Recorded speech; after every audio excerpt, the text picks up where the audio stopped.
सबको praise the Lord. परमेश्वर का धन्यवाद हो, आज की सुबह एक बार फिर से उसने मौका दिया है कि हम इस YouTube चैनल के जरिए परमेश्वर के वचन को लेकर आपके सम्मुख आने पाए। परमेश्वर का धन्यवाद हो कि उसने अब तक सुरक्षित रखा है और विश्वास करती हूँ आप सब भी यीशु में सुरक्षित और आनंदित होंगे। हालेलुया। आइए आज हम और आप थोड़ी देर परमेश्वर के वचन में चलेंगे, उससे पहले हम प्रार्थना करेंगे। खुदावन यीशु मसीह आज की सुबह में अपने पवित्र वचन के द्वारा हमसे बात करें। आमीन।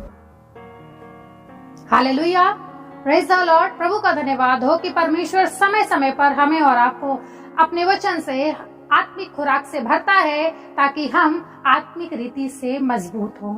हालेलुया। आज हमारे और आपके मनन के लिए जो विषय निकला है, जो आपको मिलेगा पवित्र शास्त्र में लूका रचित सुसमाचार उसका 9 अध्याय और उसकी 61 और 62 आयत पर हम मनन करेंगे, जहां पर इस प्रकार से लिखा हुआ है।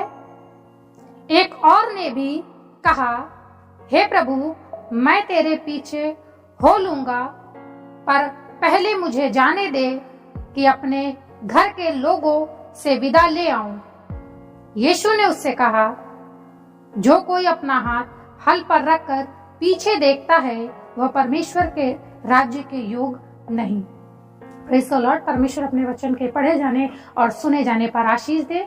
जैसा कि आज हमने और आपने इस वचन को पढ़ा है और यहाँ पर एक व्यक्ति आया है जो शायद यीशु के पीछे काफी समय से चल रहा होगा। यीशु के कार्यों को उसने अपने आंखों से देखा होगा। वो तमाम अद्भुत आश्चर्य कर्म जो यीशु ने किए हैं मनुष्य के रूप में इस पृथ्वी पर जब वो थे, तो इस व्यक्ति ने यीशु के हाथों से बहुत से कार्यों को देखा होगा, यीशु के द्वारा सुसमाचार प्रचार सुना होगा और आज ये उत्साह से भरा हुआ है और यीशु के पीछे आया है और कह रहा है कि मैं आपके पीछे चलना चाहता हूँ। हालेलुया। लेकिन एक बात है, इसने एक कंडीशन रखी है यीशु के सामने कि पहले मुझे अपने घर वालों से विदा हो लेने दीजिए। हालेलुया। लिखा हुआ है वचन में 61वीं आयत में, एक और ने भी कहा, हे प्रभु, मैं तेरे पीछे हो लूंगा, पर पहले मुझे जाने दे कि अपने घर के लोगों से विदा ले आऊं। हालेलुया।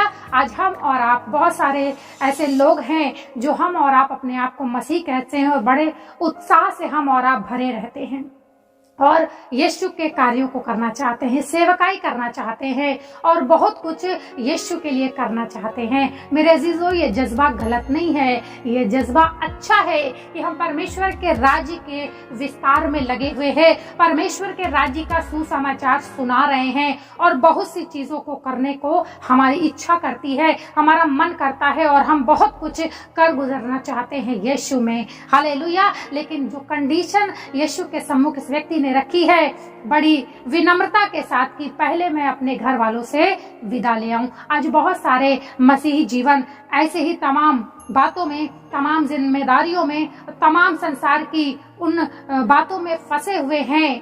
हालेलुया।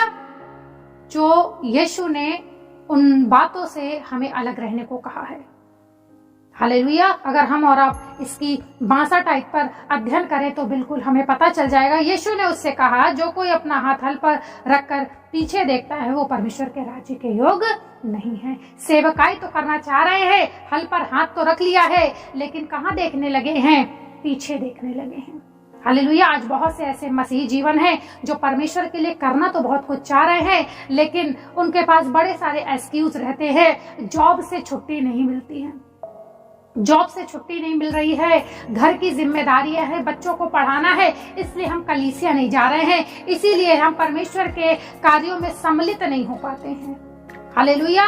मेरे अजीजों, फिर ये जज्बा चाहे जितना अंदर मन में भरे रहे, मुंह से बोलते भी रहे, दिमाग में बहुत कुछ सोचते रहे कि हम परमेश्वर के राज्य के लिए करेंगे, कोई फायदा नहीं है मेरे अजीजों। हालेलुया। क्योंकि यीशु यहाँ पर कह रहे हैं कि जो अपना हाथ हल पर रखकर पीछे देखता है वो परमेश्वर के राज्य के योग नहीं है। अगर आज हम और आप चाहते हैं कि हम खुदा के राज्य के कार्यों को करें, उसके प्रचार और प्रसार की सेवा में हमारा भी कोई योगदान हो, तो मेरे अजीजों, उसके लिए हमें अपने आप को डेडिकेट करने की जरूरत है। हालेलुया। अगर हम और आप पुराने ऐतनामे को पढ़ें, पुराने नियम को पढ़ें, तो वहां पर वचन हमें और आपको बताता है कि जब परमेश्वर ने अपने लोगों पर जो बंधुआई में थे, मिस्र की गुलामी में थे, परमेश्वर उन्हें वहां से निकाल के लाया है, उन पर तरस खाया और उन्हें वहां से निकाल कर लेकर आया है। हालेलुया। और वचन में अगर हम और आप ध्यान से अगर हमने पढ़ा है तो हम जानते होंगे कि वहां पर गिनती बताई गई है जो सिर्फ पुरुषों की गिनती है, 6 लाख के लगभग है। हालेलुया। 6 लाख पुरुष जब मिस्र से निकल के आए थे, पुरुषों की गिनती दी गई है मेरे अजीजों, और स्त्रियों की और बच्चों की गिनती वहां नहीं दी गई है। लेकिन मेरे अजीजों, परमेश्वर का वचन हमें और भी बताता है, अगर हम उसी बात को अगर आगे पढ़ेंगे, जैसा कि मैंने आपको बताया कि पुराने ऐतनामे को अगर हम पढ़ें तो वहां वचन बताता है कि सिर्फ परमेश्वर के वाचा के देश में, हालेलुया, जो परमेश्वर ने अपने लोगों को जब मिस्र से निकाला और एक ऐसे देश की बात करी थी, एक ऐसा देश बताया था जिसे हम और आप जानते हैं, कनान देश के विषय। और उसकी खासियत ये थी, उसकी योग्यता ये थी, उस देश की बरकत थी वहां पर, हालेलुया। और वचन बताता है वहां दूध और मधु की धाराएं बहती थी। एक बरकत से भरा हुआ देश था, एक आशीषित देश था जो परमेश्वर अपने लोगों को देना चाहते थे। लेकिन मेरे अजीजों, अगर हमने और आपने अध्ययन किया है तो इस बात पे गौर किया होगा कि लोग तो वहां से निकले थे, लेकिन एक बड़ी संख्या में लोग निकले थे, एक बड़ी भीड़ के रूप में निकले थे। लेकिन मेरे अजीजों, सिर्फ वचन बताता है 2 व्यक्ति और उनके परिवार के विषय, हालेलुया, यहोशू और कालेब के विषय, जो परमेश्वर के उस वाचा के देश में पहुंचने पाए। बाकियों का क्या हुआ? हालेलुया। बाकियों को क्या हुआ?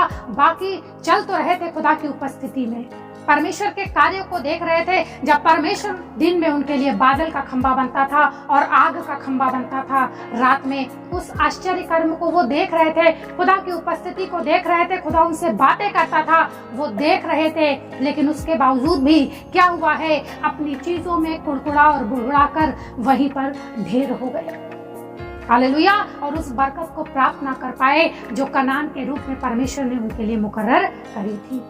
और जितने वहां से निकले थे मेरे अजीजों, सबके लिए बरकत थी कनान के रूप में। लेकिन प्राप्त कितने लोगों ने किया है? सिर्फ 2 व्यक्तियों और उनके परिवारों का जिक्र बाइबल बताती है। मेरे अजीजों, कहीं आज हम और आप भी खुदा के कार्यों को कर तो रहे हैं, खुदा के कार्यों को करने का जज्बा तो रखते हैं, लेकिन मेरे अजीजों, आज तक वो बरकतें जो हमारे और आपके लिए रखी गई हैं, हम वहां तक पहुंच नहीं पा रहे हैं। और सबसे बड़ी बरकत जो अनंत जीवन के रूप में, उस उद्धार के मुकुट के रूप में हमारे और आपके लिए यीशु ने मुकर्रर करी है अपनी कुर्बानी के द्वारा, हालेलुया। मेरे अजीजों, आज हमें जरूरत है कि हम इस जीवन में प्रभु यीशु में अपने आप को कायम करें और उस बरकत को हासिल करने वाले बने, हालेलुया। वचन हमें और आपको बता रहा है लूका 9:62 में, जो अपना हाथ हल पर रखकर पीछे देखता है वह परमेश्वर के राज्य के योग्य नहीं है। परमेश्वर ऐसे लोगों को नहीं चाह रहा है जो सिर्फ जज्बा रखे हुए हैं और अपने हाथ पैरों को ढीला छोड़ा हुआ है, या अपनी ही परिस्थितियों में तड़प रहे हैं, कुड़कुड़ा और बुड़बुड़ा रहे हैं, परमेश्वर पे दोष लगा रहे हैं, अपने आसपास के लोगों पर दोष लगा रहे हैं कि हमें बढ़ने नहीं दिया गया।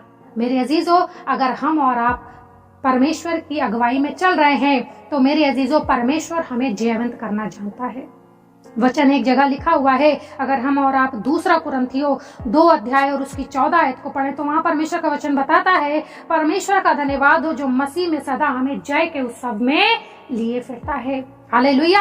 परमेश्वर हमें जय दिलाना चाहता है, परमेश्वर हमें हमेशा यीशु के साथ जय के उत्सव में रखना चाहता है। लेकिन मेरे अजीजों, आज हमारे और आपके लिए जरूरी है कि हम उस स्थान को, उस जय के उत्सव को प्राप्त करें, हालेलुया। यीशु ने भी इस पृथ्वी पर अपनी सेवा को अंजाम दिया और पिता के दाहिने हाथ है, और यीशु ने इस बात के लिए मुझसे और आपसे भी अपने वचन में वादा किया है कि मैं जहां हूं वहां तुम भी रहोगे, हालेलुया। लेकिन जरूरी यह है कि मेरे अजीजों, अब हम और आप पीछे देखना छोड़े, हालेलुया।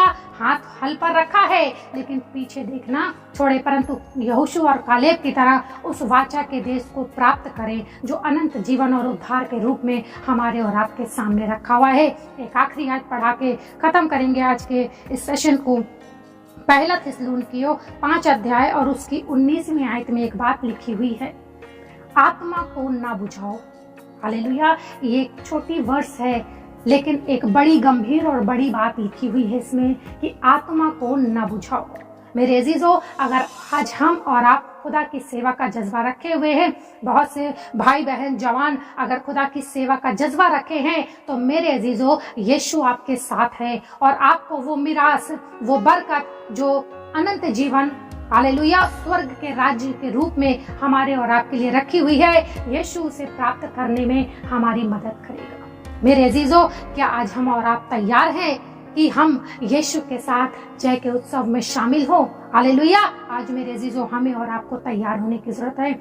आत्मा को बुझाना नहीं है, लेकिन यीशु में परिश्रम करते रहना है और तब तक करते रहना है कि जब तक यीशु आए और हमें अपने राज्य में लेना।